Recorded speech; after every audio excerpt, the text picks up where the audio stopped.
আসসালামু আলাইকুম সবাইকে। আমি ডক্টর তাজকিয়াতুল ইসলাম মহুয়া। আজকে কথা বলবো আমরা ইমপ্ল্যান্ট নিয়ে। আধুনিক জন্ম নিয়ন্ত্রণের সবথেকে কার্যকরী পদ্ধতি হচ্ছে ইমপ্ল্যান্ট। আপনারা দেখতে পাচ্ছেন আমার হাতে ২ টি ছোট, ছোট কাঠির মতো। এটিকে আমরা ইমপ্ল্যান্ট বলে থাকি। আসুন এটি কি, কিভাবে কাজ করে তা আজকে জেনে নিই।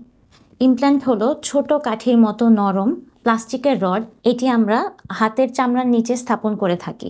এটি থেকে খুব অল্প পরিমাণে হরমোন নিঃসৃত হয়, যা ৩ বছর পর্যন্ত গর্ভরোধ করে এবং এর সুবিধাগুলো হচ্ছে একবার লাগালে ৩ বছরের জন্য নিশ্চিত থাকতে পারবেন।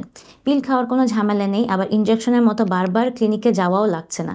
এটি বের করার পরপরই আপনি মা হতে পারবেন। অনেক সময় এমনও হয় যে আপনি ৩ বছরের আগে ডিসাইড করলেন যে আপনি বাচ্চা নিতে চাচ্ছেন। সেই ক্ষেত্রেও কিন্তু আপনি যখন এটা রিমুভ করবেন বা খুলে ফেলবেন, আপনি মা হতে পারবেন। তবে এটার কিছু পার্শ্ব প্রতিক্রিয়া হতে পারে, যেমন মাসিক অনিয়মিত হওয়া বা ফোঁটা, ফোঁটা রক্ত যাওয়া। অনেকের মাসিক বন্ধও থাকতে পারে। এটি লাগানোর সময় লাগানোর জায়গাটি ফুলে যেতে পারে বা ব্যথা হতে পারে। এটি কয়েকদিনের মধ্যেই সেরে যায়। যারা দীর্ঘমেয়াদী সুরক্ষা চান তাদের জন্য এটি চমৎকার একটি পদ্ধতি। সবাই ভালো থাকবেন, সুস্থ থাকবেন। আসসালামু আলাইকুম।